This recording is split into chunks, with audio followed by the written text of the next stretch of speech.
Right. Hello everybody and welcome to the session. Welcome to lecture number 8 of structure of an atom. Please let me know in the chat box, am I clearly audible and visible to all of you? सभी को मैं दिखाई और सुनाई दे रही हूँ, दिखाई पड़ रही हूँ, सुनाई दे रही हूँ. All good? All good. Structure of an atom lecture number 8 पे आ चुके. All good? All right. Perfect. अरे क्या हो गया? ब्लैक स्क्रीन क्यों लिख रहे हो यार? सही तो हो गया? हाँ जी भाई, तो कैसे हो आप लोग? रिवीजन करके आए हो? आई होप सो करके आए होगे. हमने मैंने आपको 2 टॉपिक्स होमवर्क दिए थे. मैंने कहा था इसका रिवीजन तो मिनिमम है जो आपको करके आना है ना. मैंने बोलता है इसका मिनिमम रिवीजन है जो आपको करके आना है. सो आई होप हमारे बच्चों ने क्या बोलते हैं उसको, ओबे को हिंदी में वॉट एवर इट इज. तो तुमने मेरे इस बात को, तुमने अपने टीचर की बात को ओबे किया होगा, तुमने समझा होगा और तुमने रिवीजन जरूर कर लिया होगा, है ना. चलो, perfect. Let's get started with the session. और आज हम क्या पढ़ने वाले हैं? ओपन हेयर कर लो मैम बेटा, सच बता रही हूँ, मैं बाल खोल के पढ़ाऊं, बाल बांध के पढ़ाऊं, टॉपिक वही रहेगा, पढ़ाने का तरीका वही रहेगा, सब कुछ सेम रहेगा. ठीक है, फर्क इससे पड़ता है, बाल से फर्क नहीं पड़ता बेटा. बालक और बालिकाओं जो तुम लोग बैठे हो इनसे फर्क पड़ता है. ठीक है, बाल से कोई फर्क नहीं पड़ता. पढ़ाई पे ध्यान दो. चलो भाई, let's get started with the session. Blur तो नहीं आ रहा यार? ब्लर तो नहीं हो रहा? फोकस ले ले कैमरामैन, फोकस करो. ओके, कर देती हूँ. अभी ब्लर तो नहीं हो रहा? सही है ना. चलो स्टार्ट करते हैं आज का सेशन. और हम क्या पढ़ने वाले हैं आज हम एटॉमिक स्पेक्ट्रम को ही कंटिन्यू करेंगे. उसके बाद हमारे पास बहुत सारे टॉपिक्स हैं. अब देखो 9:15 के आसपास तक क्लास कर लूं, क्या कहते हो यार? 2 दिन बाद मिली हूँ, 10-15 मिनट तो एक्स्ट्रा चलता है ना. क्या यार, मुझे पता है तुम सबके सब बहुत अच्छे बच्चे हो और तुमने ये बात मान ली होगी और तुम दिल से चाह रहे हो कि मैम 15 क्या 20-25 मिनट एक्स्ट्रा कर लो. तो ठीक है, तुमने कहा, मैम ने सुना, आज तुम्हारी क्लास 10-15 मिनट एक्स्ट्रा रहेगी. ठीक है, let's get started with the session now. सबसे पहले हम पढ़ने, देखो मैंने फोन हटा के ये बात बोली, मैं फोन देखती तो मुझे पता है क्या आंसर आता. ये सब बातें मैं फोन हटा के बोल देती हूँ. ठीक है, अच्छा, तो हम आज के सेशन में सबसे पहले जो स्टार्ट करने जा रहे हैं वो स्पेक्ट्रम से ही करने वाले हैं. तो आई होप आपको याद होगा, हमने पढ़ा था हाइड्रोजन के स्पेक्ट्रम के बारे में ना, या हाइड्रोजन लाइक स्पीशीज के स्पेक्ट्रम के बारे में पढ़ते हैं. तो स्पेक्ट्रम या ये सब चीजें हो क्या रही थी, तो हमने एक चीज पढ़ी थी जो हमारी सीरीज थी, है ना. कहीं से भी इलेक्ट्रॉन आके पहली सीरीज में गिर जाए, लाइमन सीरीज. कहीं से भी इलेक्ट्रॉन आके दूसरी शेल, सीरीज मतलब शेल, कहीं से भी आके पहली शेल में गिरती है, लाइमन सीरीज. कौन सी रेडिएशन होती है लाइमन सीरीज में? In the chat box. Lyman series में कौन सी रेडिएशन होती है? ये हमारी लेट्स से ऑर्बिट्स हैं. ठीक है, अब कहीं से भी इलेक्ट्रॉन आए, हो सकता है सेकंड से आया हो सकता है थर्ड से आया हो, फोर्थ से आया हो, फिफ्थ, सिक्स्थ, सेवेंथ, कहीं से भी इलेक्ट्रॉन आए और फर्स्ट शेल में आ जाए. n equals to 1, n equals to 2, n equals to 3, 4, 5, 6, 7. ठीक है, ये हमारी सीरीज होती है इस तरीके से. फर्स्ट में आ जाए, नाम हो जाता है लाइमन सीरीज. ठीक है, सेकंड में आ जाए, कहीं से भी, अगर मैं बोल रही हूँ कहीं से भी मतलब ऑफ कोर्स सेकंड में आना है तो थर्ड से गिर रहा होगा इलेक्ट्रॉन, है ना. अच्छा, गिर रहा है का मतलब पता है ना, इलेक्ट्रॉन ने एनर्जी ली होगी, ऊपर शेल में चला गया होगा, अब वो वापस आ रहा है. वापस आएगा तो कुछ रेडिएशंस निकलेंगी जिनका हम कलर बोल रहे हैं, या कुछ बिना कलर वाली भी है. ठीक है, चलो भाई, सेकंड में आके गिर जाता है, हम क्या बोलेंगे? हम बोलेंगे मैम ये तो वो वाली सीरीज है जो हम देख सकते हैं. कौन सी सीरीज है? कौन सी सीरीज है? Balmer series. बाल्मर सीरीज जो विजिबल रेंज में आती है. ठीक है, नेक्स्ट क्या है हमारे पास? थर्ड शेल में आ जाए, n इक्वल्स टू 3 में आ जाए, n इक्वल्स टू 3 में आ जाए हमारा इलेक्ट्रॉन, क्या बोलते हैं? पैस्चन सीरीज. पैस्चन सीरीज. ठीक है, फिर उसके बाद लाइमन, बाल्मर, पैस्चन, ऐसे ही करके आगे बढ़ते हैं. भाई इसको बढ़ा दूं क्या थोड़ा सा? चलो बढ़ा देते हैं. खुद से ड्रॉ करेंगे तो ज्यादा इजी लगेगा मैं ना. पैस्चन हो गया. फिर उसके बाद कहीं से भी इलेक्ट्रॉन गिर के फोर्थ में आ जाए, थर्ड में हो गया, फोर्थ में आ जाए, कौन सी सीरीज होती है? Brackett series. Brackett series. कहीं से भी गिर के इलेक्ट्रॉन फिफ्थ में आ जाए, है ना, फिफ्थ में आ जाए, फंड सीरीज. ये हमारी सीरीज होती है ना. आगे भी होती है बट हमें फिलहाल इतनी तो याद रखनी है. अच्छा, यहां पे अगर हम बात करें तो जो लाइमन सीरीज होती है ये होती है अल्ट्रावायलेट रेडिएशंस. अल्ट्रावायलेट रेडिएशंस, है ना, अल्ट्रावायलेट रेडिएशंस होती है यहाँ पे. अगर हम बात करते हैं इन तीनों में ही होती है इंफ्रारेड रेडिएशंस. इंफ्रारेड रेडिएशंस, हमें दोनों में से कोई भी नहीं दिखती, ठीक है, कोई भी रेडिएशंस को हम पता नहीं करते हैं, ठीक है, मतलब हमें नहीं दिखती बेसिकली।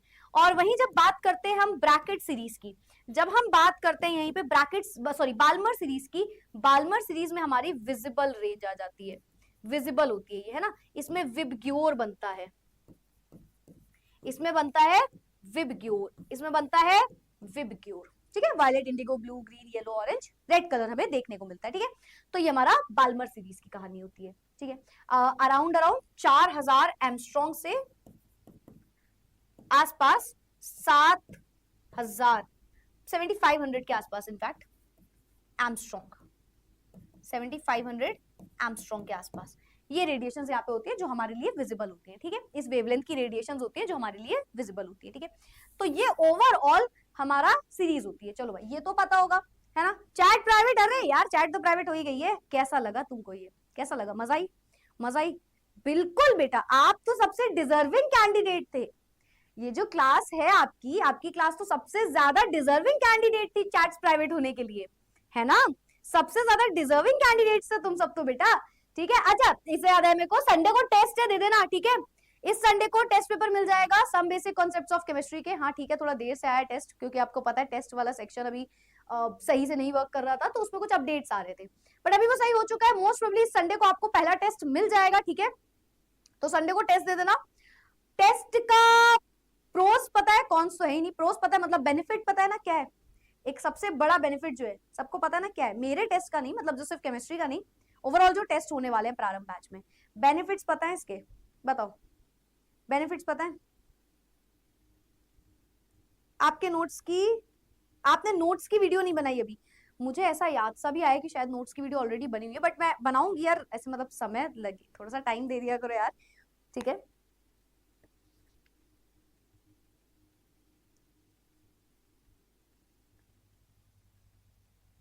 नहीं पता, चैट्स किसी किसी को प्राइवेट नहीं दिख रही क्या?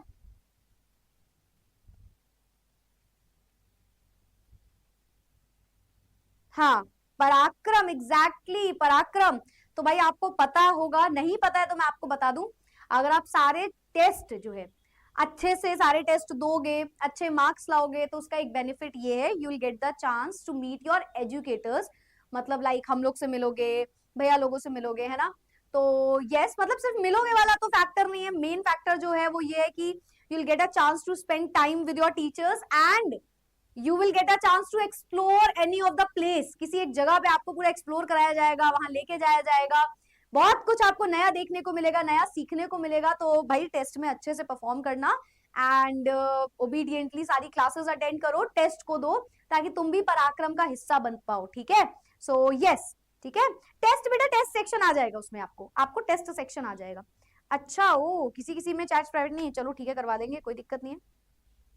चलो भाई, मेरे ख्याल से ये वाली बात सबको समझ में आ गई होगी, रीजन समझ में आया, इलेक्ट्रॉन है, रीजन तो सब समझ गया ना, कि भाई एक इलेक्ट्रॉन है, वो ऐसे शेल्स में है, उसने एनर्जी गेन करी, गेन करके थोड़ा उड़ने लग गया, उड़ के आ गया बाहर वाली शेल में एक्साइटेड स्टेट में, जैसे ही यहाँ पे आया, ये स्टेबल नहीं था, ग्राउंड स्टेट में स्टेबल होता है, तो ये वापस से कूद के यहाँ पे आएगा और कुछ एनर्जी बाहर निकालेगा, एनर्जी को एमिट करेगा, जिस एनर्जी को एमिट करता है तो वो कुछ रेडिएशंस के फॉर्म में बाहर आती है, ठीक है। और यही रेडिएशंस आप यहाँ पे देख रहे हो, यही रेडिएशंस आप देख रहे हो कि कभी विबग्योर दिख रहा है, कभी अल्ट्रावायलेट रेडिएशन है, कभी इंफ्रारेड रेडिएशन है, तो वो इस कॉन्सेप्ट से आ रही है, ठीक है, कि इलेक्ट्रॉन जो है वो अपने ग्राउंड स्टेट में वापस आ रहा है। चलो भाई, तो ये चीज मैंने आपको बताई थी लास्ट टाइम भी। आगे बढ़ते हैं, अब आते हैं हम डेल्टा ई के फॉर्मूले में, which is change in energy. ये जो पूरा खेल हो रहा है, इसमें जो एनर्जी का चेंज आ रहा है उससे रिलेटेड कुछ फॉर्मुलेज हैं, इस फॉर्मुलाज को नोट, सारे फॉर्मुला नोट करो, ये आपको कॉपी के लास्ट पेज में कर रहे होगे मेरे ख्याल से, साथ ही साथ में, है ना, अभी कर लोगे तो आपके लिए आसान होगा। सारे फॉर्मुलाज नोट करो, एक एक करके जानते हैं, ठीक है। तो सबसे पहला फॉर्मुला हमारे पास लिखा है, delta E is equals to minus का R H upon N F two minus R H upon N two N I two, ठीक है। ये एन आई और एन एफ क्या है? ये नंबर ऑफ शेल है, एन एफ का मतलब है नंबर ऑफ शेल फाइनल वाली जो है, जहां पे इलेक्ट्रॉन आ गया, और एन आई है जहां से इलेक्ट्रॉन आ गया, N I is initial number of shell, ठीक है। तो इनिशियली वो कहां पे था, वो एन आई है, और फाइनल वो कहां पे आ गया, वो एन एफ है। वैसे मैं इसको ऐसे नहीं याद कराती, मैं कैसे कराऊंगी मैं आपको बता दूंगी, ठीक है। RH इज बेटा रिडबर्ग कांस्टेंट, यहाँ पे कांस्टेंट आया रिडबर्ग कांस्टेंट की वैल्यू होती है 1.097 इंटू 10 की पावर 7। कई बार ये वैल्यू आपको गिवन रहती है, नहीं गिवन है तो आपको याद रखनी है वैसे तो, ठीक है। तो रिडबर्ग कांस्टेंट होता है, रिडबर्ग कांस्टेंट की वैल्यू होती है 1.097 इंटू 10 की पावर 7 मीटर इनवर्स, ठीक है। ये फॉर्मुला होता है, ये फॉर्मुला बहुत जगह आप यूज करने वाले हो, अभी हम इस फॉर्मुले में आएंगे, ठीक है। फिलहाल ऊपर एक फॉर्मुला लिखा है, उसको ध्यान से देख लो। NI क्या है? Initial number of initial shell लिख दे रही हूं मैं, ठीक है, जहां से इनिशियली इलेक्ट्रॉन आ रहा है। NF क्या है? फाइनल शेल, जहां पे इलेक्ट्रॉन आ गया, ठीक है। और इस तरीके से इसी को अगर आप सॉल्व करोगे, आगे बढ़ोगे तो RH कॉमन आ जाएगा, which is Rydberg constant, value याद रखना, ठीक है, 1/NF माइनस 1/N2 का स्क्वायर, ठीक है। अच्छा, जब इसको पूरा सॉल्व करते हो, यहाँ पे वैल्यू रखते हो, तो एक ये फॉर्मुला निकल के आता है, ठीक है। Delta E is equals to delta E is equals to 2.18 into 10 की पावर -18 जूल, और ये मल्टीप्लाई होगा, ठीक है। इसके अलावा आपको एक फॉर्मुला ये भी देखने को मिलता है, विच इज जब आपको V के लिए निकालना हो, म्यू फ्रीक्वेंसी के लिए जब आप निकालते हो तो डेल्टा E अपॉन H होता है। डेल्टा E का फॉर्मुला क्या है? RH 1/N2 N1 का स्क्वायर माइनस 1/N2 का स्क्वायर, ठीक है। और क्योंकि नीचे H लगा है तो ऑल डिवाइडेड बाय H हो जाएगा, तो यहाँ पे H आ गया। मतलब इन शॉर्ट ये फॉर्मुला मैं आपको सिर्फ रीड कर रही हूँ, फॉर्मुला को तो आपको मैं कुछ कह ही नहीं सकती, उसको आपको नोट करना है, बट हम इसको जब क्वेश्चन में करेंगे तब आपको समझ में आएगा, ठीक है। अच्छा, एक बहुत ही इंपॉर्टेंट फॉर्मुला वो होता है जब भी इसको आप वेवलेंथ के लिए फॉर्मुला बनाते हो, तो वेवलेंथ का फॉर्मुला क्या बन जाता है, यहाँ पे लिख दे, क्या यहाँ पे जगह नहीं है, यहाँ पे लिखते हैं, चलो भाई। तो एक फॉर्मुला होता है वेवलेंथ के लिए, वो होता है 1/λ, मैं सारे फॉर्मुला ही लिख देती हूँ, चलो। 1/λ जो होता है वो बराबर होता है R इंटू जेड का स्क्वायर 1/N1 का स्क्वायर माइनस 1/N2 का स्क्वायर। ये फॉर्मूला नोट करो। अब मैं इसमें ना बहुत प्यारी सी एक ट्रिक बताती हूँ। अब मैं ना, मैम लैग आ रहा है, ऐसा है क्या यार? मेरे में तो एकदम सही चल रहा है, लैग आ रहा है क्या आपके में? लैग लैग लैग आ रहा है क्या? बता दो एक बार, अगर आ रहा है तो। मेरे में तो सही चल रहा है, वैसे नहीं आना चाहिए। चलो, अब इसमें लैम्डा क्या? ऑफ कोर्स वेवलेंथ, ठीक है। आर क्या है? Rydberg constant. जेड होता है बेटा एटॉमिक नंबर, एटॉमिक नंबर, ठीक है, एटॉमिक नंबर। अच्छा, ये जो मैंने लिखा है N1 का स्क्वायर माइनस N2 का स्क्वायर, इसको NF का स्क्वायर माइनस NI का स्क्वायर भी लिख सकते हो। पर मैं इसको एक बहुत प्यारी सी ट्रिक से याद कराती हूँ। मैं बोलती हूँ पैसे, जैसे पैसे होता है ना, तो पैसे को कोई गुजराती इंसान कैसे बोलेगा? पैसे, गुजराती बोलते कैसे कौन बोलता है ऐसे? कितने पैसे हुए? हाँ, ये गुजराती लैंग्वेज होती है ना, ऐसा होता है पैसे। तो इट्स लाइक पैसे, हमें दिमाग में याद रखना है, पैसे पैसे पैसे पैसे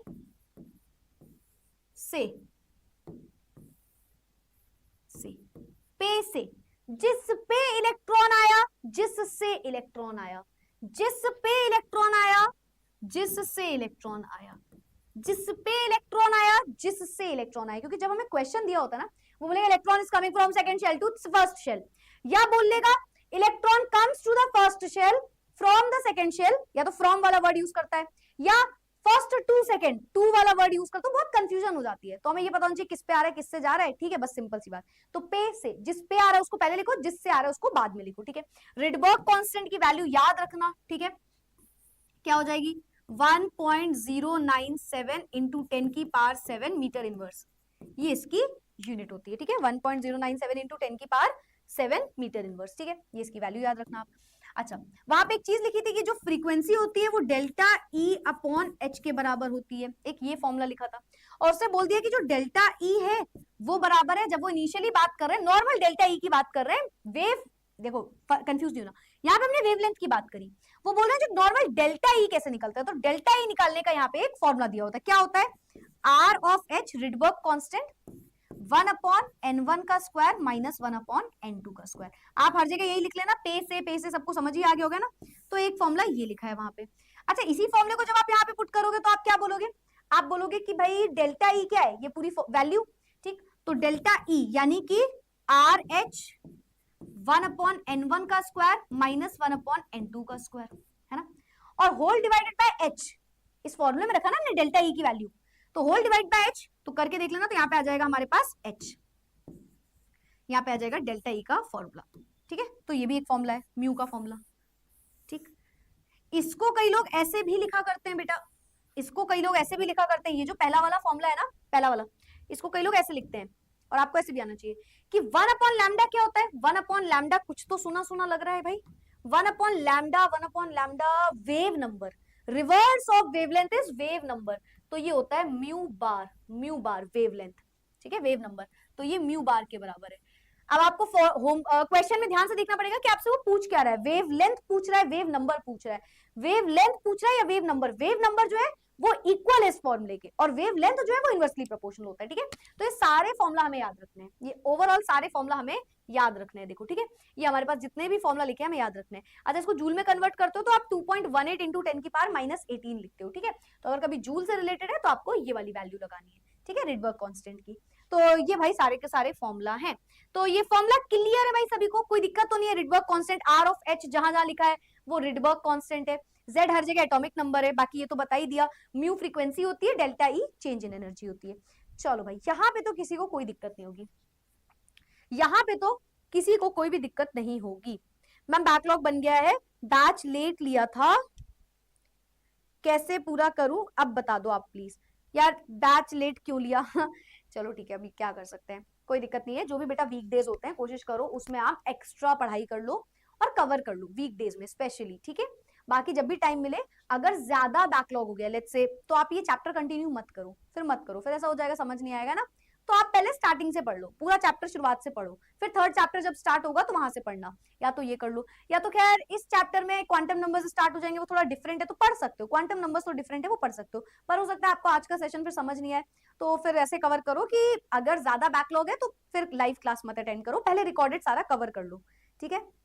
चलो ठीक है ठीक है ठीक है, चलो भाई, तो ये हमारा ओवरऑल फॉर्मूले हैं सारे, ये हमारे सारे के सारे फॉर्मूलाज हैं, ठीक है। इसे याद रखना, जिसमें से ये वाला फॉर्मूला बहुत इंपॉर्टेंट है जो पहले लिखा है, मतलब सारे इंपॉर्टेंट है वैसे तो, डिपेंड करता है आपसे पूछ क्या रहा है। अगर मुझसे वो एनर्जी पूछेगा तो मुझे ये याद रखना है, वो मुझसे फ्रीक्वेंसी पूछेगा मुझे ये याद रखना है, वो मुझसे वेव नंबर या वेवलेंथ पूछेगा तो मुझे ऊपर वाला फॉर्मूला याद रखना है। चलो भाई, फिलहाल उसने क्या पूछा है, for hydrogen atom calculate the wavelength when electron de-excites from second shell to first shell. वो बोल रहा है हमें लैम्डा की वैल्यू निकालनी है, लैम्डा की वैल्यू निकालनी है अगर इलेक्ट्रॉन डी एक्साइटेड स्टेट, मतलब वापस आ रहे हैं, ऊपर चला गया था शेल में एक्साइटेड में, अब वापस आ रहे हैं, ठीक है। तो सेकंड से फर्स्ट में आ रहे हैं, सेकंड शेल से फर्स्ट शेल में आ रहे हैं, ठीक है। तो वेवलेंथ निकालनी है, हमें पता है 1 wavelength is equals to R into क्या बोलते हैं Z का स्क्वायर, 1/N1 का स्क्वायर माइनस 1/N2 का स्क्वायर। अब आप मुझे बताओ इसमें N1 की वैल्यू क्या होगी, पे से जिस पे आया वो N1 है, तो किस पे आया है आप मुझे बताओ। अच्छा, इसके अलावा एक और वैल्यू, एक और बात है वो मैं यहाँ पे लिख देती हूँ, ऐसा करती हूँ, हाँ यहाँ पे लिखो। जैसे आपने बेटा रिडबर्ग कांस्टेंट देखा ना कि मैम ये होता है 1.097 इंटू 10 की पावर 7, है ना। कई बार आपको 1/R की वैल्यू लिखनी हो सकती है, 1/R, आपको रिडबर्ग नहीं लिखना, उसका ऑपोजिट, तो वो याद रखना, वो याद रखना 1/R जो होता है ना वो 911 एंगस्ट्रॉम होता है। 1/R की वैल्यू भी याद कर सकते हो, इतनी बड़ी वैल्यू तो बहुत कम रखने को आती है, ये वैल्यू बहुत जल्दी आ जाती है 1/R, और 1/R होता है 911 एंगस्ट्रॉम, कई लोग इसको 912 भी लिख देते हैं, ठीक है, हाँ, तो 911 एंगस्ट्रॉम, ठीक है। तो ये वैल्यू याद रखना।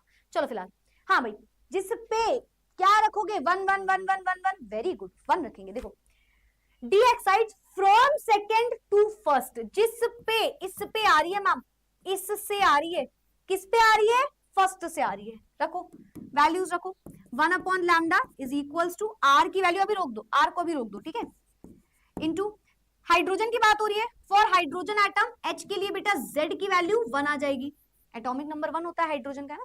ये क्वेश्चन आपको हाइड्रोजन, हीलियम, लिथियम इन्हीं से रिलेटेड आता है ज्यादातर, ठीक है, या हीलियम +2 ऐसे करके, +1 ऐसे करके आता है, ठीक है। 1 का स्क्वायर, 1 का स्क्वायर 1/N1 का स्क्वायर, N1 क्या है 1, माइनस 1/N2 का स्क्वायर, 2 का स्क्वायर कर दो, 1/λ is equals to RH into 1/1 minus 1/4, तो 4 माइनस 1 हो जाएगा ना, 4 माइनस 1/4, 3/4 आ जाएगा, है ना।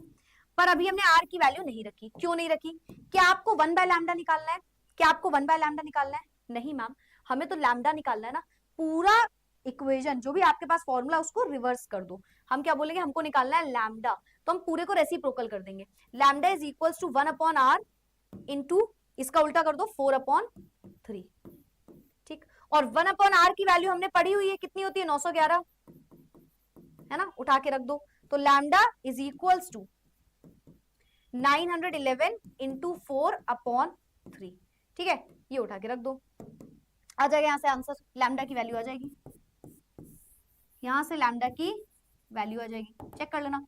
911 इंटू 4/3, 3 3 9, 0, 3 3 9, 2 बचा, पॉइंट लगाया, 0 लगाया, 3 6 18, है ना, 6 6 समथिंग आएगा ना, 24 2 कैरी, 26 2 कैरी, 14 1 कैरी, 12, है ना, और 2 के बाद पॉइंट, 1214.64 ऐसा समथिंग आ रहा होगा, चेक कर लेना। बताओ बताओ बताओ बताओ, किसे किसे क्लियर है, किसे किसे क्लियर है। हमने एमस्ट्रॉन्ग में रखा है तो एमस्ट्रॉन्ग कर लो यूनिट, है ना, एमस्ट्रॉन्ग रख लो, ठीक है। नैनोमीटर में कन्वर्ट करने को आ सकता है, 10⁻⁹ वाला रिलेशन है, ठीक है। बताओ 1312 आ रहा है मैम, ऐसा कुछ है क्या? यार देख लो, मैंने तो खुद से ही कैलकुलेट कर लिया, जो भी आ रहा हो, जो भी आ रहा हो चेक कर लो। 911 इंटू 4 डिवाइडेड बाय 3, 1214.6, इतनी सही कैलकुलेशन करी है, शर्म करो यार, कैसे बोल रहे हो कि मैम ये आना चाहिए वो आना चाहिए। हाँ, एकदम सही आंसर बोले तो एकदम correct answer, correct answer, correct answer, बोलो क्लियर है।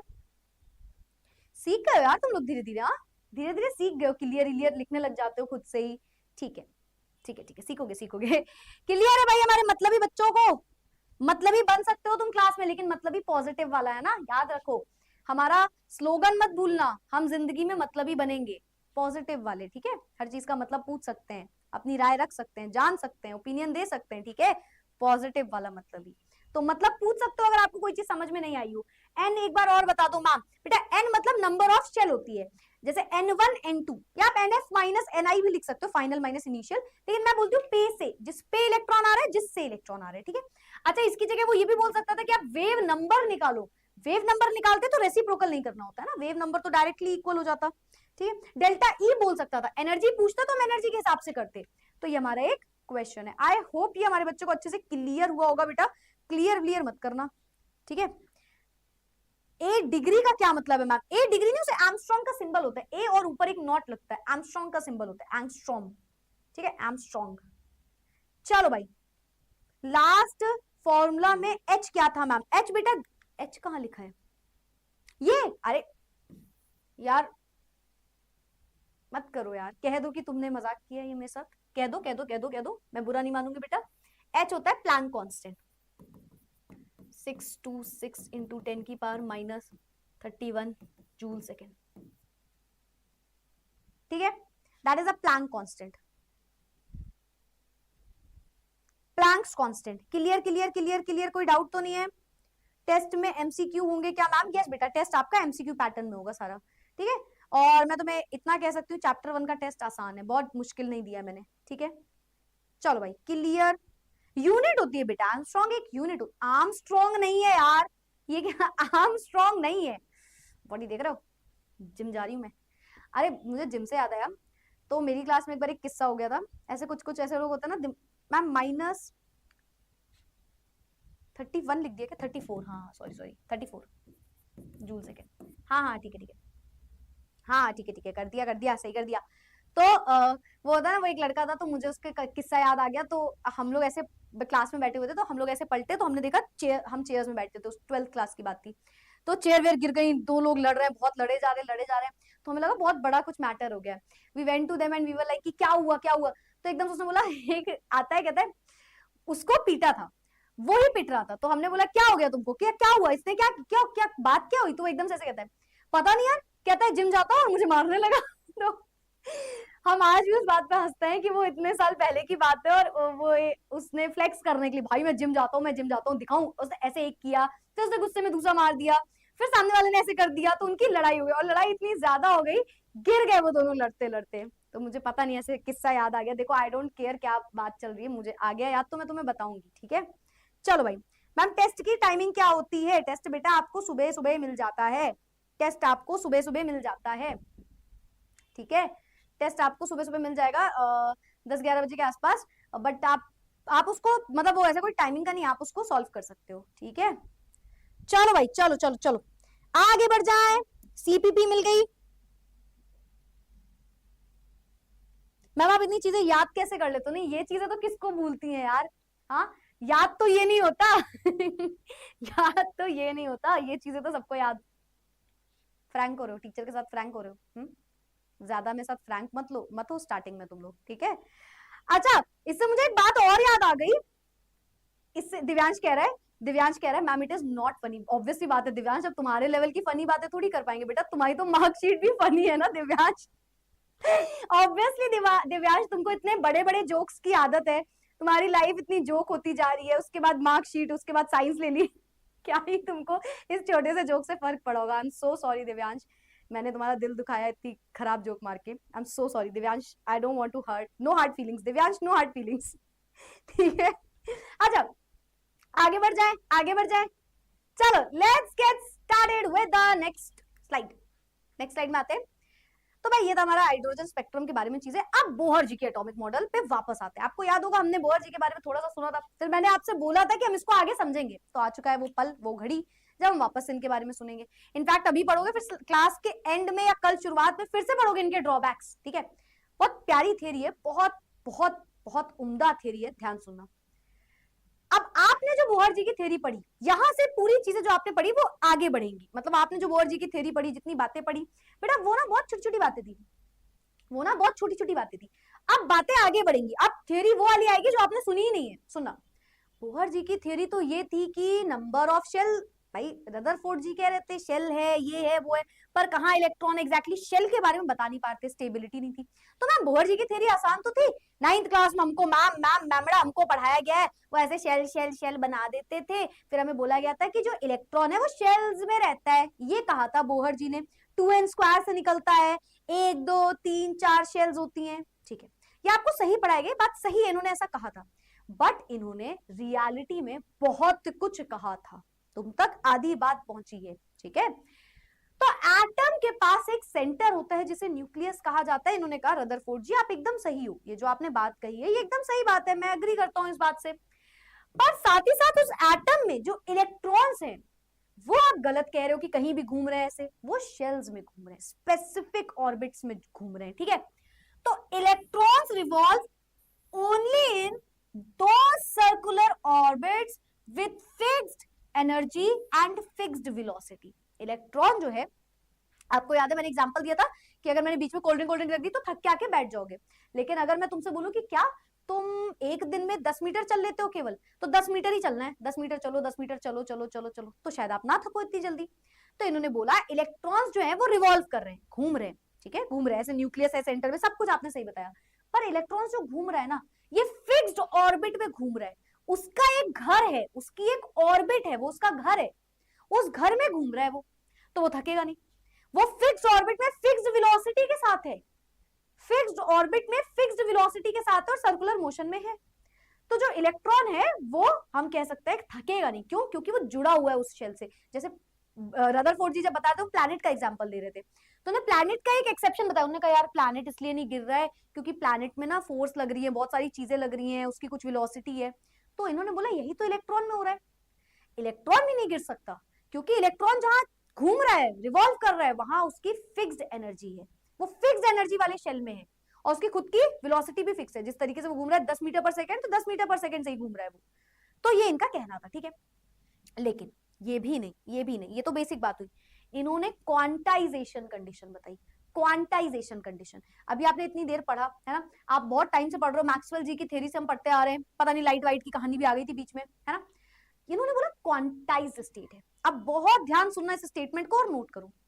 Electrons revolve only in those fixed orbits for which their angular momentum is an integral multiple of nh by 2 pi। ये है बोहर्स थ्योरी। हे भगवान, मैंने साइंस क्यों ले ली? तुम अगर ऐसा सोचो तो कोई बात नहीं यार, पेन उठाओ, नोट करो, इजी है, समझो। इन्होंने कहा जो हमने इतनी देर 9th तक में बातें पढ़ी है ना बोहर जी के हिसाब से, उसको इन्होंने बहुत एक्सटेंडेड फॉर्म में बात करी थी, है ना। इनफैक्ट आप केमिस्ट्री ऑप्ट करोगे तो आप बहुत कुछ जानोगे इसके बारे में, ठीक है। क्या कहा वापस से ma'am? Electrons revolve only in those fixed orbits for which their angular momentum is an integral multiple of NH/2 पाई। आसान है सुनना, सुनना। ये एक एटम है, ठीक है, इसमें इलेक्ट्रॉन है, इलेक्ट्रॉन है, इलेक्ट्रॉन, ठीक है भाई, ठीक है, मैं तो टूट गया, साइंस लेते ही टूट गया था, है ना, कोई बात नहीं बेटा। चलो, तो ये हमारा इलेक्ट्रॉन है, ठीक है, ये हमारा इलेक्ट्रॉन है। इलेक्ट्रॉन्स रिवॉल्व, सुनना, इलेक्ट्रॉन्स रिवॉल्व, आप स्टेटमेंट सुनोगे आपको याद होता जाएगा। Electrons revolve only in those fixed orbits, electron उन्हीं फिक्स्ड ऑर्बिट में रिवॉल्व करता है, पहली लाइन, फॉर विच देयर, जिसके लिए उसका एंगुलर मोमेंटम जो होता है वो एक मल्टीपल होता है h/2 की, वो एक मल्टीपल होता है h/2 के, h/2 के। ये ना क्वांटाइजेशन कंडीशन दी, मतलब इन्होंने, देखो हम जब पढ़ते हैं ना, हम एक कहानी की तरह पढ़ते हैं, इलेक्ट्रॉन घूम रहा है, ऐसा हो रहा है, ऐसा होता है, ऐसा थोड़ी, कोई डेट पे थोड़ी गया इलेक्ट्रॉन। खैर तुमसे डेट की क्या ही बातें बतानी है ना, तो डेट पे तो इलेक्ट्रॉन गया नहीं है ना, तो इलेक्ट्रॉन घूम रहा है का मतलब बहुत बहुत चीजें प्रूव हो रही होती हैं। हम इसको ऐसे पढ़ रहे होते हैं, ऐसा हो रहा है, वैसा हो रहा है, पर बहुत सारी चीजें वो स्टेटमेंट नहीं होते, केवल हम जैसे सुनते हैं, जैसे इस चीज को बोलते हैं, वो ऐसा रियलिटी नहीं होती, इसकी बहुत बड़े बड़े स्टेटमेंट्स होते हैं, सब हो रहा होता है, ठीक है। तो इन्होंने पूरा प्रूविंग के साथ बताया, इन्होंने कहा मैं एक इक्वेशन में पूरा फॉर्मूला तुम्हें समझा रहा हूँ। इलेक्ट्रॉन रिवॉल्व कर रहा है फिक्स्ड ऑर्बिट में, पर सिर्फ उसी फिक्स्ड ऑर्बिट में इलेक्ट्रॉन है जिसके लिए उसका जो एंगुलर मोमेंटम है, पहले एंगुलर मोमेंटम जान सकते हो, एंगुलर मोमेंटम जान सकते हो, एंगुलर मोमेंटम। तो जैसे बेटा मोमेंटम होता है ना, जिसे आप P से डिनोट करते हो, मोमेंटम को P से डिनोट करते हो, ठीक है, तो एंगुलर मोमेंटम क्योंकि वो रिवॉल्व कर रहा है, घूम रहा है सर्कुलर पाथ में, तो एंगुलर मोमेंटम, ठीक है, तो ये होता है मास इनटू वेलोसिटी, ये होता है मोमेंटम का फॉर्मूला। और क्योंकि एंगुलर है तो रेडियस भी होगी यहाँ पे, तो हमने मल्टीप्लाई कर दिया r से, अरे अरे अरे अरे, मल्टीप्लाई कर दिया r से, तो m into V into R is equals to P, ये होता है एंगुलर मोमेंटम, ये होता है एंगुलर मोमेंटम, ठीक है। m is mass, v is velocity, r is radius, ठीक है। तो उसने बोला, अब फिर से सुनो स्टेटमेंट ताकि हमें याद भी हो, electrons revolve only in those fixed orbits for which their angular momentum is integral multiple, एक इंटीजर मल्टीपल होगा h/2 के, मतलब जो mvr निकल के आएगा, जो mvr निकल के आएगा वो इंटीग्रल मल्टीपल है h/2, मतलब nh/2, हो सकता है 1h/2, 2h/2, 3h/3, 4h/4, ये इनके हिसाब से एक फॉर्मूला है। इसमें m क्या है बेटा, mass of an electron, m क्या है, मास ऑफ इलेक्ट्रॉन, me लिखा रहता है कई जगह पे, v है वेलोसिटी उसकी, r is of course the radius, ठीक है, मास ऑफ इलेक्ट्रॉन, ठीक है, me लिखा रहता है ऐसे, ठीक है। h इज प्लैंक कांस्टेंट, है ना, 6.626 इंटू 10 की power -34 joule second. n is integer value, कोई भी, जैसे 1 हो गया, 2 हो गया, 3 हो गया, ठीक है, एंड पाई की वैल्यू भाई 3.14 के आसपास लेनी पड़ेगी, ठीक है, 3.14 लिख लो। दिस इज बोहर जी के हिसाब से क्वांटाइजेशन कंडीशन, बोहर जी के हिसाब से दिस इज क्वांटाइजेशन कंडीशन। अरे रिपीट रिपीट रिपीट वाले बच्चों, रिपीट कर देते हैं, मैं 10 बार बोलूंगी ताकि तुम्हें याद भी हो साथ में। वापस से, इलेक्ट्रॉन घूम रहा है, घूम रहा है, घूम रहा है, घूम रहा है, ठीक है, कहाँ घूम रहा है, कहाँ जा रहे हो भाई, शेल में, शेल में, मैम कोई दिक्कत नहीं है, सेफ जोन में। इलेक्ट्रॉन्स रिवॉल्व कर रहा है शेल्स में, पर कैसी शेल में, क्वांटाइजेशन कंडीशन, इलेक्ट्रॉन सिर्फ उसी शेल में मूव करेगा, हर शेल में नहीं। ऐसा नहीं है कि तुम सोचो अगर इलेक्ट्रॉन इधर है तो फिर इलेक्ट्रॉन इधर इधर इधर, नहीं भाई नहीं, शेल है, हो सकता है इधर है, फिर इधर वाली शेल में, फिर इधर वाली शेल में, तो अलग अलग जगह पे। ये क्या हो गया, ठीक है, ठीक है। तो इलेक्ट्रॉन रिवॉल्व करता है मैम, किस में रिवॉल्व करता है, शेल्स में, पर सिर्फ उसी शेल में जिसमें उसका एंगुलर मोमेंटम जो निकल के आएगा, mass into velocity into radius, electron का मास पता है, वेलोसिटी देखना है, रेडियस देखनी है, वो बराबर होगा h/2 के एक इंटीजर मल्टीपल में। मतलब जैसे 1h/2 में घूम रहा है, फिर 2h/2 में घूम रहा है, फिर शायद 4h/2 में घूम रहा है, फिर 7h/2 में घूम रहा है। तो electrons revolve only in those fixed orbits for which their angular momentum is an integral multiple of या integer multiple of h/2। Electron सिर्फ उसी शेल में है जिसके लिए ये फॉर्मूला लग रहा है। जब ये formula mass into velocity into radius रखा, h/2 रखा, नंबर ऑफ शेल से मल्टीप्लाई कर दिया। अगर ये आंसर आ रहा है, अगर ये बराबर आ रहा है तो ठीक है, इलेक्ट्रॉन उस जगह पे होगा। ये इनके हिसाब से पूरी कहानी है। इलेक्ट्रॉन वही होगा जहां पे ये कंडीशन सेटिस्फाइड हो रही है। ये उन्होंने पूरा प्रूविंग के साथ बोला, उन्होंने बोला भाई हम ये चीज तुमको बता सकते हैं, और इसे हमने नाम दे दिया क्वांटाइजेशन कंडीशन। क्वांटाइजेशन है ना, छोटी छोटी चीजों के लिए जब बात हो रही है। Electrons revolve, read करो, electrons revolve only in those circular orbits for which their angular momentum is integral multiple of h by 2 pi। बता दिया मैम ने, यस मैम।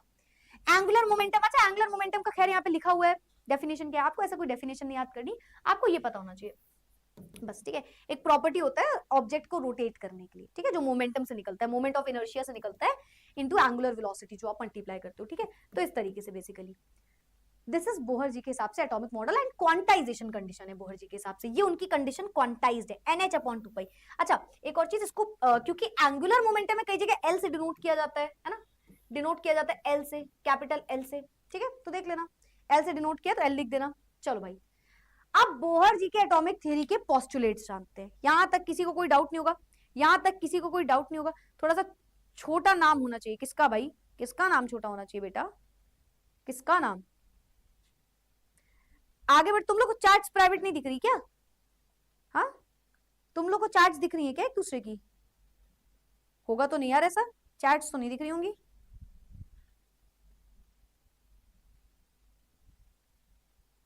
प्लैंक कांस्टेंट में कैसा नाम है प्लैंक, मम्मी ने कोई और नाम नहीं सोचा, प्रैंक नाम रख देती, अनिरुद्ध ऐसा कह रहे हैं। अब अनिरुद्ध देखो, इसके लिए हम दोष मम्मी को नहीं दे सकते, इसके लिए हमें दोष अनिरुद्ध को देना चाहिए।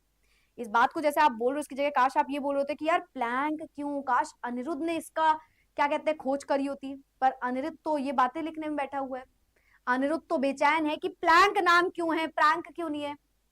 अगर अनिरुद्ध अच्छे से पढ़ लिख जाए, क्या पता आगे चल के अनिरुद्ध कोई थियरी एरी दे दे, ऐसे डिस्कवरी कर दे, पर अनिरुद्ध को तो देखना है, प्रैंक तो अनिरुद्ध तुम अपनी लाइफ के साथ कर रहे हो यार, हाँ क्या बात है यार, ये क्या बात होती है, ये कैसी बात होती है, हाँ यहां तक किसी को कोई डाउट तो नहीं है,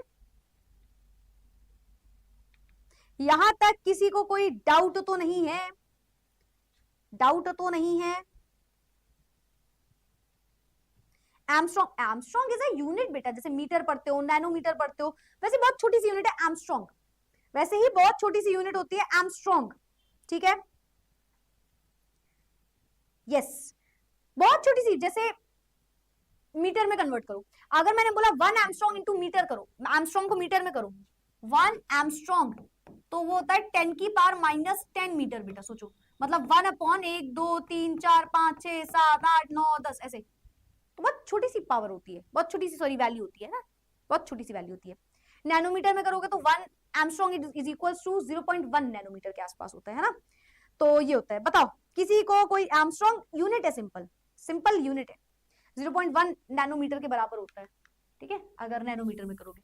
चलो तो वो एक यूनिट है छोटे छोटे चीजों को निकालने के लिए, ठीक है, नील आर्मस्ट्रांग नहीं है यार।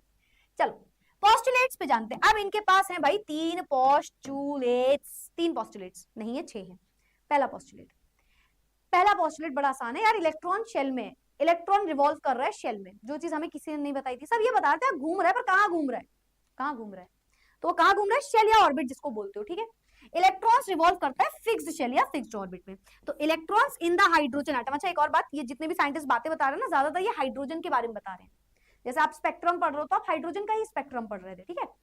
तो electron in the hydrogen atom can move around the nucleus, इन्होंने बोला अराउंड द न्यूक्लियस इलेक्ट्रॉन जो है वो घूम रहा है in a circular path of fixed radius and energy, उसकी रेडियस फिक्स्ड है, एनर्जी फिक्स्ड है, ठीक है। These paths are called orbits, या जिसे आप स्टेशनरी शेल बोलते हो, शेल या ऑर्बिट बोलते हो, ठीक है। स्टेशनरी स्टेट्स और allowed energy states, these orbits are arranged concentrically around the nucleus। कोई बड़ी बात नहीं है मैम, एक के बाद एक शेल लगी हुई है या ऑर्बिट कह लो, उसमें इलेक्ट्रॉन बैठा हुआ है, उसमें इलेक्ट्रॉन बैठा हुआ है, बस यही है भाई बोहर जी का पहला पोस्टुलेट। पोस्टुलेट मतलब जो ये पॉइंट्स बता रहे हैं क्या क्या है, ठीक है। चलो भाई दूसरा पढ़ते हैं। दूसरा किसके बारे में है भाई, दूसरा है एनर्जी लेवल के बारे में, एक के बाद एक एनर्जी लेवल, शेल्स जो आ रही है, ठीक है। तो एनर्जी लेवल के बारे में ये क्या कहता है, energy of an electron in the orbit does not change with time. ये नहीं है कि भाई पहले एनर्जी थी लेट्स से 3.14, लेट्स से अब यार इलेक्ट्रॉन घूम रहा है, शेल की एनर्जी चली गई, शेल हो गया 1.14 समथिंग एनर्जी, नहीं शेल की एनर्जी नहीं जाती, ठीक है। तो बोल रहे energy of an electron energy of an electron in the orbit does not change with time. अच्छा इलेक्ट्रॉन, ये भी अच्छी बात लिखी, देखो ये, अच्छा ये तो एक और बात बोल रहे हैं, ये बोल रहे हैं इलेक्ट्रॉन जब शेल में है, तुम्हें याद है, तो लेट्स से तुम्हारी मुझसे वाइब मैच हो गई, वाइब मैच हो गई तो तुम बोलोगे 1 घंटा क्या यार, 2 घंटा पढ़ लेंगे आज हम। क्या मतलब तुम्हारी अभी तक मुझसे वाइब मैच नहीं हुई है, क्या मतलब? इस बात से तो यही प्रूव हो गया, बोहर जी ने जो प्रूव किया वो बात की बात है। ये क्या बात हुई? अगर तुम मुझसे देर तक नहीं पढ़ना चाहते हो मतलब तुम्हारी मुझसे वाइब मैच नहीं हुई। कैसी बातें कर रही है, बताऊं मैं तुम्हें भी? टॉपिक, क्लास को रोक के टॉपिक बताऊं तुमको ये वाला? चलो, तो जैसे भाई वाइब मैच हो गई तो आप टाइम स्पेंड ज्यादा कर लेते हो, है ना? खैर मेरे ख्याल से वाइब मैच होके टाइम ज्यादा स्पेंड कर रहे हो, थोड़ा अच्छा समय बिता रहे हो, ये सब तुम्हारी लाइफ में शायद ही कभी हुआ हो, है ना? कहाँ ही होगा, हरकतें भी, आई मीन हाँ, तो ये पॉइंट ये कह रहा है जैसे मेरी तुमसे वाइब मैच हो गई तो शायद तुम मेरे साथ ज्यादा टाइम स्पेंड कर लो, बात करने लग जाओ, अरे पता है ऐसा है, मैम की क्लास में तो मजा आ रहा है, या मैं इधर क्लास में मजा आ रहा था, उधर या नहीं आ रहा, जो भी। तो जब वाइब मैच हो जाती है ना तो एक टाइम का पता नहीं चलता। तो ये क्या कह रहे हैं मैम, ये कह रहे हैं क्या, ये क्या हो गया था हमारे बोहर जी को? नहीं नहीं नहीं, बोहर जी का कहना है इलेक्ट्रॉन की जब एनर्जी मैच हो रही है, जैसे हमारी वाइब हो रही है ना, इलेक्ट्रॉन की शेल से एनर्जी मैच हो रही है, तो उसी शेल में जिस शेल से उसकी एनर्जी मैच हो रही है, और उस शेल के टाइम पे जिस शेल में वो है, वो एनर्जी उस टाइम पे बाहर नहीं निकाल रहा होगा। ऐसा नहीं कि वो घूम रहा है थक जाएगा, नहीं थकेगा, वो नहीं थकेगा, क्योंकि वो उस एनर्जी वाली शेल में है जिससे उसकी एनर्जी मैच हो रही है, वाइब मैच हो रही है, ठीक है?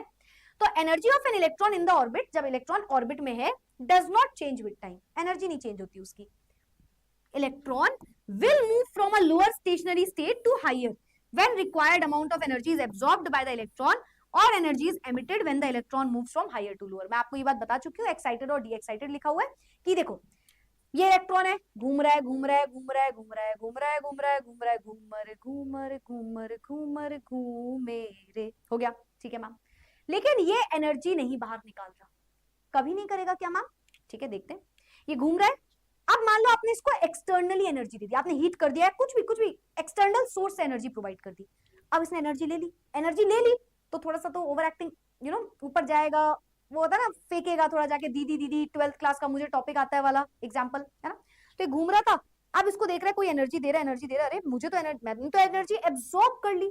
जैसे ही एनर्जी एब्सॉर्ब करेगा ये कूद के आगे वाली शेल में चला जाएगा। मैम क्यों करेगा ये ऐसा, क्यों जाएगा वो एक्साइटेड स्टेट पे? क्योंकि बेटा जब वो उस शेल में था, उस शेल से उसकी एनर्जी मैच थी, तो वो उस शेल में था, अब उसने एनर्जी एब्सॉर्ब कर ली तो वो हायर एनर्जी वाली शेल में कूद जाएगा, और यही यहाँ पे लिखा है एक्साइटेड स्टेट। अगर इसने कभी एनर्जी रेडिएट कर दी, एमिट कर दी, बाहर निकाल दी, तो वापस से नीचे वाली एनर्जी में आ जाएगा। तो उसने एक्साइटेड और डी एक्साइटेड को समझाया, ठीक है? थर्ड पॉइंट आता है हमारे पास नो रेडिएशन। मैं इसको रिपीट नहीं करूंगी, इसको ध्यान से सुनना, ठीक है? मतलब कर दूंगी चलो, पर थोड़ा सा करूंगी। नो रेडिएशन, जो फ्रीक्वेंसी ऑफ रेडिएशन एब्सॉर्ब हो रही है और एमिट हो रही है, फ्रीक्वेंसी ऑफ रेडिएशन जो भी एब्सॉर्ब और एमिट हो रही है, जब वो ऊपर नीचे कूदा फांदी कर रहा है, कूद के ऊपर चला गया, है ना, फिर एनर्जी बाहर निकाली, नीचे आ गया, तो ये जो फ्रीक्वेंसी ऑफ एनर्जी रेडिएट हो रही है जब इलेक्ट्रॉन कूदा फांदी कर रहा है दो स्टेट में, तो उसकी एनर्जी का भी एक फॉर्मूला है। वो क्या है? जो चेंज इन एनर्जी है वो एनर्जी फाइनल माइनस इनिशियल है। तुम्हें ये फॉर्मूला मैं पहले भी बता चुकी हूँ ना, डेल्टा ई जो है वो E2 माइनस E1 है। मतलब मैम, मतलब चेंज इन एनर्जी क्या है, पहले इस शेल में था, अब दूसरी शेल में गया, तो कूद के गया, अब वापस आ रहा है नीचे वाली शेल में, तो दोनों शेल की जो एनर्जी है उसको माइनस कर दो, तो वो चेंज इन एनर्जी निकल के आ जाता है। और अगर इसकी एन की वैल्यू निकाल, फ्रीक्वेंसी वगैरह निकालना है, तो एच से मल्टी डिवाइड कर देना, प्लैंक कांस्टेंट है ना, एच मतलब प्लैंक कांस्टेंट। तो ये डेल्टा ई का फॉर्मूला है, डेल्टा ई का ये फॉर्मूला है, ठीक है? तो ये भी सिंपल सी बात थी। यहां तक किसी को कोई डाउट नहीं आया होगा? यहां तक किसी को कोई भी डाउट नहीं आया होगा? पक्का? ब्लर हो रहा है? अरे यार होना तो नहीं चाहिए, क्यों हो रहा है भाई? क्यों क्यों क्यों हो रहा है? Why this Kolaveri D? चलो वापस एक बार, कैमरामैन जल्दी फोकस करो।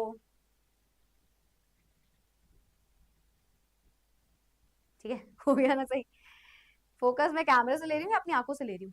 अभी सही हो गया होगा, अभी सही हो गया होगा भाई, भाई लोग बहन लोग, अभी सही है? आई होप सो सही होगा। एक बार रिपीट करूं फटाफट से। 3 पोस्टुलेट पे, पहला पोस्टुलेट क्या है? इलेक्ट्रॉन्स रिवॉल्व करते हैं फिक्स्ड ऑर्बिट पे। मैम इलेक्ट्रॉन जो है वो फिक्स्ड ऑर्बिट में है, ना ही तो एनर्जी ले रहा है ना ही तो दे रहा है, जब तक उसको बाहर से कोई एनर्जी नहीं दे रहा तब तक की बात है। तो फिक्स्ड ऑर्बिट में है इलेक्ट्रॉन, ठीक है? और कॉन्सेंट्रिक शेल्स हैं, एक के बाद शेल्स लगी हुई है। सेकंड कहता है एनर्जी लेवल, ये कहता है एनर्जी लेवल की बात, है ना? इलेक्ट्रॉन की जो आप एनर्जी बता रहे हो, अगर वो उस शेल में है जिस शेल में वो है, उस शेल में उसकी एनर्जी ना ही तो बाहर निकलेगी ना ही तो अंदर आएगी। ऐसा इसलिए क्योंकि उससे उसकी एनर्जी मैच कर गई, तो एनर्जी वो बाहर नहीं करता, ना ही तो एब्जॉर्ब ना ही तो एमिट करता है, ठीक है। और अगर वो डी एक्साइटेड एक्साइटेड स्टेट बता दिया कि अगर उसको बाहर से एनर्जी दे दी तो कूद के ऊपर चला जाएगा, बाहर निकाल दिया एनर्जी कूद के नीचे आ जाएगा, तो ये हो गया। रेडिएशन नहीं करता, तो जिस फ्रीक्वेंसी की एनर्जी को उसने रेडिएट किया है ना, रेडिएट किया है जिस फ्रीक्वेंसी की एनर्जी को उसने, या एब्जॉर्ब किया है, उसके लिए एनर्जी का डिफरेंस निकाल सकते हो। फाइनल जहां पे वो था, इनिशियल जहां पे वो आ गया, final minus initial divided by H कर देना, तो ये प्लैंक कांस्टेंट के बेसिस पे भी निकल आएगा। अदरवाइज नॉर्मल डेल्टा ई का फॉर्मूला है। चौथा पोस्टुलेट वही है जो आपको मैं पढ़ा चुकी हूँ, quantized state. Electrons revolve only in those fixed orbit for which their angular momentum is integral multiple of h upon 2 pi.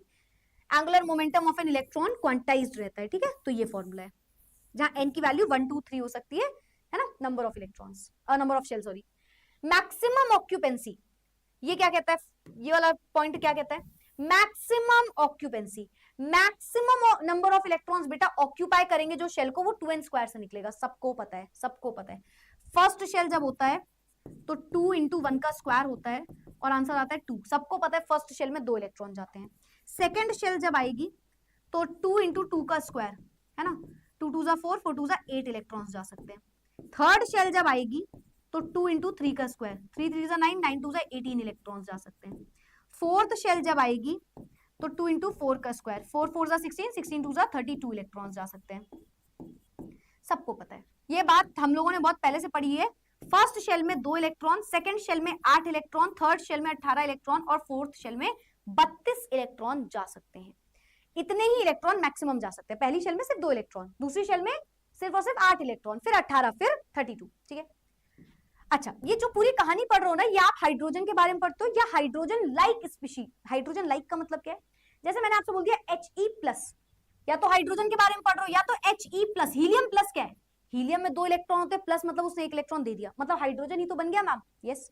Lithium 2+, lithium 2+, सो तो लिथियम 2+ क्या है, लिथियम मतलब 3 इलेक्ट्रॉन, एटॉमिक नंबर 3 तो प्रोटॉन 3 है ना, 3 इलेक्ट्रॉन और 3 proton.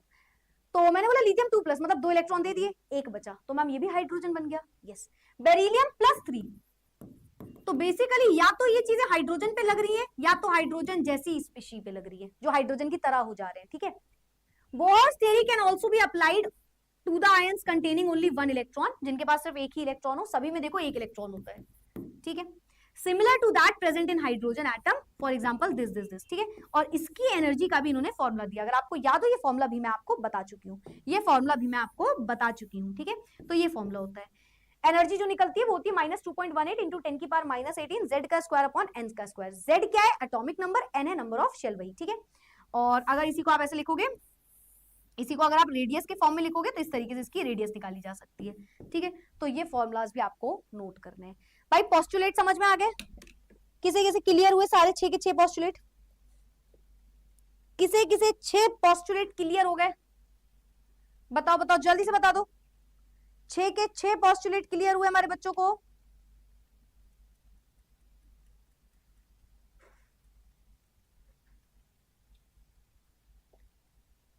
Clear clear clear clear,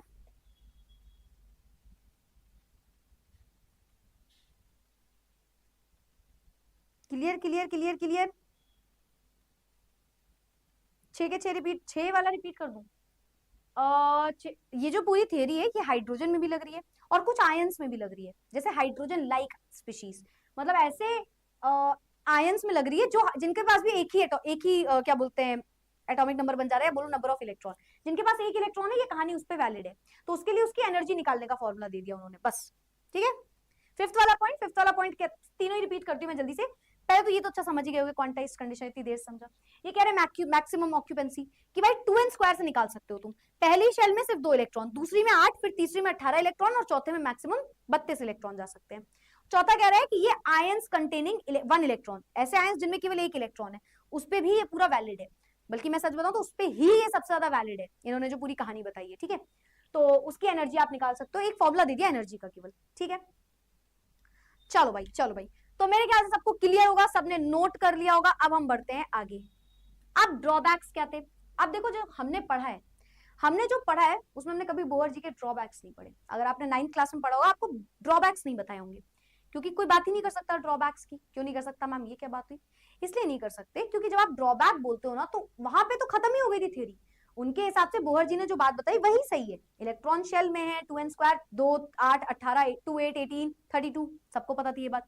पर ये कहानी भी पूरी तरीके से सही नहीं थी, आधी अधूरी कहानी थी। खैर इसमें और भी ड्रॉबैक्स हैं जो आप आगे भी समझोगे, पर पहले फिलहाल जो लिखे हैं वो समझो। Bohr's model is primarily successful in explaining the hydrogen atom spectrum. जो आप पढ़ रहे हो स्पेक्ट्रम वगैरह, ये आप सारे एलिमेंट्स के लिए नहीं पढ़ रहे हो, या आप हाइड्रोजन के लिए पढ़ रहे हो और हाइड्रोजन लाइक स्पीशीज जैसे helium plus, beryllium plus 2, lithium plus 2 sorry, beryllium plus 3। तो या तो हाइड्रोजन में ये चीजें लग रही है, या तो हाइड्रोजन जैसे जो एलिमेंट्स है जिनमें एक इलेक्ट्रॉन है उसमें लग रही है, सब में नहीं लग रही। It struggles to accurately predict the spectra of more complex atom with multiple electrons. 3 4 5 6 10 20 25 इतने इलेक्ट्रॉन जब आ जा रहे हैं तो ये आंसर अप्रोप्रिएट ही नहीं आ रहा। तो ये जो भी ये स्पेक्ट्रम के बारे में बता रहे, बहुत अच्छी बात बता रहे कि स्पेक्ट्रम है, कलर्ड रेडिएशंस है, ये है वो है, लेकिन यहाँ पे ये मात खा गए। इन्होंने जो भी बातें बताई वो हाइड्रोजन के लिए एप्लीकेबल है। अच्छा ये बता भी हाइड्रोजन के एग्जांपल से रहे सारी चीजें, तो सबको सही लग रही है, पर जब ये हर एलिमेंट पे लगाई गई तो नहीं लगी, या कह लो करेक्ट आंसर नहीं दे रही थी। तो इनका जो पूरी चीजें बताई, स्पेक्ट्रम स्पेशली इन्होंने बताया, वो सिर्फ हाइड्रोजन पे लग रहा है या हाइड्रोजन जैसी स्पीशीज पे लग रहा है, यानी कि ऐसे आयन जिनके पास केवल एक इलेक्ट्रॉन है, सब में नहीं लग रही है चीज, वैलिड नहीं है सब में। ठीक है। Second, inability to explain fine structure, मतलब मैम बोहर मॉडल जो था वो प्रिडिक्ट करता है सिंगल स्पेक्ट्रल लाइंस को, पर जब रियलिटी में देखो many spectral lines exhibit a fine structure splitting into multiple lines. ये बोल रहे हैं ऐसे लाइंस निकल रही है ना, ऐसे सिंगल सिंगल लाइन आ रही है, पर नहीं नहीं, जब हम रियलिटी में ये चीज देखते हैं तो थियोरेटिकल आप समझा रहे हो, पर जब आप रियलिटी में देखते हो तो मल्टीपल लाइंस में स्पेक्ट्रा निकलता है, ऐसे कोई लाइंस नहीं होती, वो आधे ज्यादा तो ओवरलैप हो रही होती है एक के ऊपर एक चीजें, पूरा प्रॉपर एक बड़ा सा बैंड ऑफ वो बन जाता है, तो एक लाइंस नहीं होती इसमें। तो बोहर मॉडल प्रिडिक्ट कर रहा था single spectral line, single single ऐसे लाइंस निकल रही है, सिंगल स्पेक्ट्रल लाइंस। पर यहाँ पे बोला जाता है कि जब आप रियलिटी में ये पूरे एक्सपेरिमेंट्स करते हो और अलग अलग एटम्स के साथ, तो वहां पे हमें देखने को मिलता है मल्टीपल लाइंस बन रही है, कोई सिंगल लाइन में चीजें नहीं आ रही है। ठीक है, कुछ ऐसे नहीं हो रहा कि ऐसे आया इलेक्ट्रॉन है ना, या ऐसे गया फिर ऐसे करके स्प्लिट कर रहा है, ऐसा नहीं होता, ऐसा नहीं होता, ये पूरा मल्टीपल लाइंस में स्प्लिट कर जाता है। ठीक है, this fine structure arises from relativistic effects of and spin orbit coupling which Bohr's model doesn't account for। अब मैं आपको एक बात बताऊं, यहाँ पे बहुत सारे ऐसे भी टर्म्स आएंगे जो आपने नहीं पढ़े हैं अभी, आप आगे पढ़ोगे, जैसे कि एक तो ये पॉइंट हो गया जो नीचे लिखा हुआ है यहाँ पे, ठीक है, ये वाली लाइन। इसके अलावा एक पॉइंट और, ये डी ब्रोई हाइपोथेसिस नहीं बता पा रहे थे, हीजनबर्ग अनसर्टेनिटी प्रिंसिपल के बारे में नहीं बता पा रहे थे, जो आगे चल के कुछ थ्योरीज आएंगी, कुछ बातें पढ़ोगे आप, डिस्कवरीज होंगी, उसके बारे में भी ये नहीं बता पा रहे थे, तो वहां पे भी ये चीज गलत हो जाती है। एक बहुत इंपॉर्टेंट पॉइंट बेटा, एक बहुत प्यारा और important point, and this is important, है ना, आपको बहुत डेप्थ में नहीं जानना होता इस पॉइंट को, पर जितना ऊपर ऊपर से बस वो याद रखना होता है। दो इफेक्ट होते हैं, एक होता है जीमन इफेक्ट, एक होता है स्टार्क इफेक्ट। एक होता है हमारे पास जीमन इफेक्ट,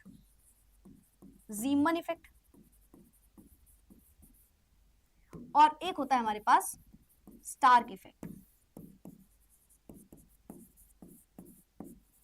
ठीक है, Zeeman effect and Stark effect दोनों होते क्या है, दोनों में होता है एक ही चीज, स्प्लिटिंग ऑफ स्पेक्ट्रल लाइंस। ये भी होता है splitting of spectral lines, splitting of spectral lines.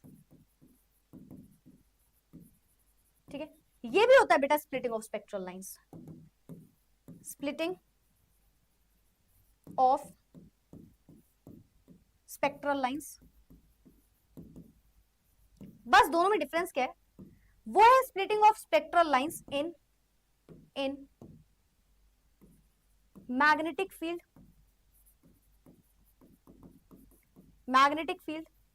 और ये है splitting of spectral lines in electrical field.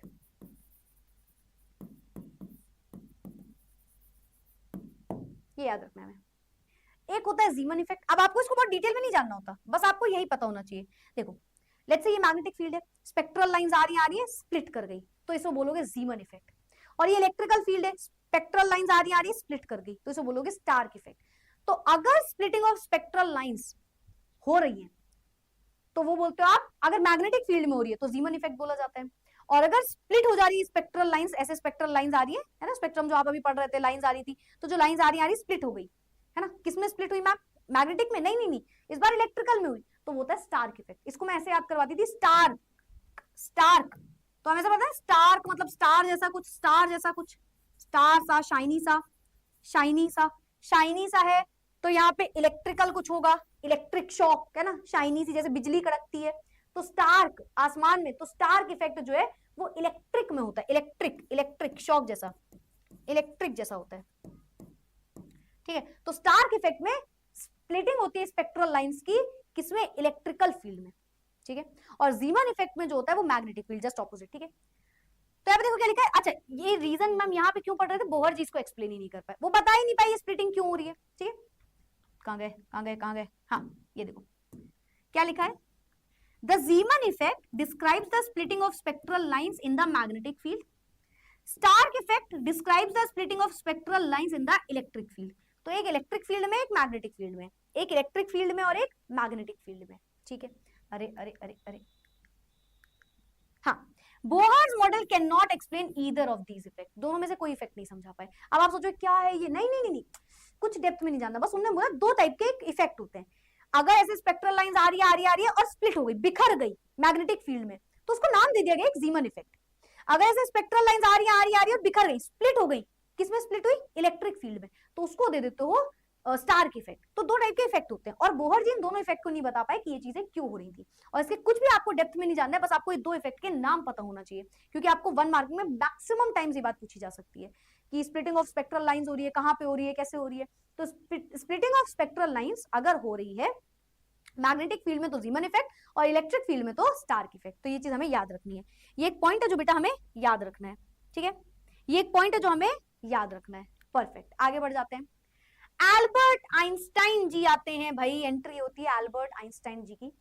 अब छुट्टी छुट्टी छुट्टी जो तुम लोग लिख रहे हो, बस 5 मिनट और, वैसे तो मुझे बहुत पढ़ाना था, बहुते पढ़ाना था। 10वें स्लाइड पे हो अभी तुम लोग, पता है कितनी स्लाइड्स थी? 30 स्लाइड के आसपास थी, कोई बात नहीं, बट हम लोग 1-2 स्लाइड और करेंगे, ये वाली स्लाइड, ये वाली स्लाइड, ठीक है, बस 2 स्लाइड और, 2 भी नहीं, चलो बस ये वाली सुन लो। एल्बर्ट आइंस्टाइन ने एक्सप्लेन किया फोटो इलेक्ट्रिक इफेक्ट को 1905 में। एल्बर्ट आइंस्टाइन ने फोटो इलेक्ट्रिक इफेक्ट, आपने सब कुछ पढ़ लिया, अभी तो आप सब कुछ पढ़ चुके हो, इसको थोड़ा सा एक्सप्लेन किया। आइंस्टाइन थ्योरी इस आइडिया पे बेस्ड थी बेटा, तुमको पता है, पढ़ा चुकी हूँ, कि लाइट डुअल नेचर शो करती है। अगर लाइट को तुम वेव कह रहे हो तो ये लाइट पार्टिकल नेचर की भी है, ये लाइट पार्टिकल नेचर की भी है, बस यही था, ठीक है। Albert Einstein was based, the theory was based on the idea that light is made up of tiny packets of energy. Photon से मिलके light बनी है. He explained that when photons with enough energy hit a metal surface, they can transfer their energy to the electron in the metal, causing them to be ejected. Yes ma'am, आप बता चुके हो photo electric effect, ऐसे metal की sheet है, electron आया, cut करके टकराया और इलेक्ट्रॉन बाहर आ गया, और इसके बीच में कोई टाइम लैग नहीं आता, पूरा फोटो इलेक्ट्रिक इफेक्ट पढ़ चुके हो ना, इसकी काइनेटिक एनर्जी से इसको दे दी, ये बाहर निकल गया, सब पढ़ चुके हो आप। बस यही एल्बर्ट आइंस्टाइन ने बताया कि जो लाइट है वो छोटे छोटे पैकेट्स ऑफ एनर्जी से मिलकर बनी है, जिसे आप नाम दे रहे हो फोटोन। और जब आप फोटोन की ये पूरी कहानी पढ़ रहे हो, तो यहाँ पे ये पूरी कहानी हो रही है कि वो जाके मेटल सरफेस पे टकरा रहा है और फिर अपनी एनर्जी ट्रांसफर कर रहा है, फिर इलेक्ट्रॉन बाहर आ रहा है ना।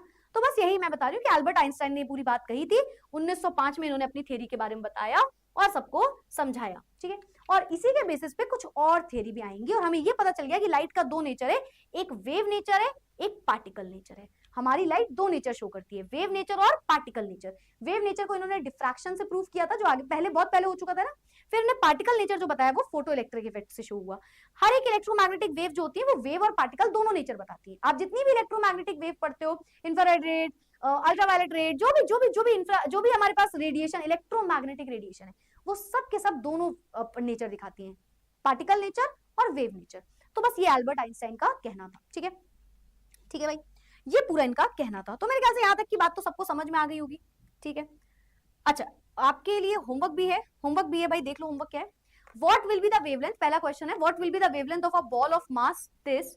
अच्छा नहीं होमवर्क नहीं है, नहीं वाला टॉपिक नहीं हुआ, ठीक है, रहने दो, बच गए तुम, बच गए, कल करवा देंगे, ठीक है।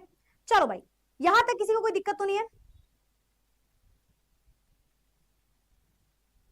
ठीक है, क्लियर, परफेक्ट। चलो भाई, ठीक है, छुट्टी कर रहे हैं, ठीक है।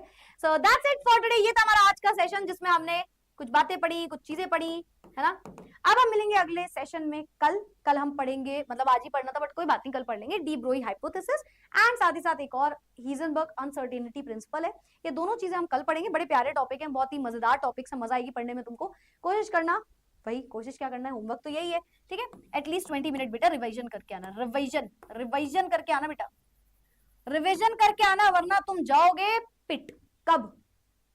कभी ना कभी, किसी ना किसी दौर पे, किसी ना किसी मंजिल पे मिलके मैं तुम्हें पिटूंगी, ठीक है। तो कोशिश करना रिवीजन करके आओ।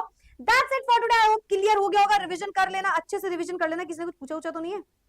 ठीक है ठीक है ठीक है, कोई डाउट आउट तो नहीं आया ना? हाँ नहीं आया। मैम सीपीपी नहीं मिली, सीपीपी तो अपलोड हो गई है बेटा, सीपीपी तो तुम्हारी अपलोड हो गई है। कहाँ नहीं मिली? Some basic concept of chemistry की सीपीपी नहीं मिली आपको? चलो ठीक है, मैं अभी देखती हूँ, नहीं हुई है तो मैं अभी चेक करवाती हूँ, डोंट वरी। चलो भाई मैं भी चेक करवाती हूँ, अभी मिल जाएगी अगर नहीं मिली है तो। वैसे अपलोड तो मैंने बहुत पहले, मतलब क्वेश्चन सारे भेज दिए थे, मैं एक बार चेक करवा लूंगी, no worries. That's it for today, खत्म, टाटा बाय बाय। फिर मिलेंगे अगली क्लास में कल, अगले सेशन में इसी टॉपिक को आगे बढ़ाएंगे, लेक्चर नंबर 9 पे मूव करेंगे एंड 10 11 12 नेक्स्ट वीक में ये चैप्टर हमारा खत्म हो जाएगा। That's it for today, see you all in the next class, bye bye, take care, keep studying, keep learning, thank you so much everyone. And अच्छा Mother's Day भी आ रहा है, एक और चीज तो हैप्पी मदर्स डे आप सभी की मम्मी को, ठीक है, all the very best, bye bye, take care, keep studying, keep learning, चलो बाय बाय बाय बाय।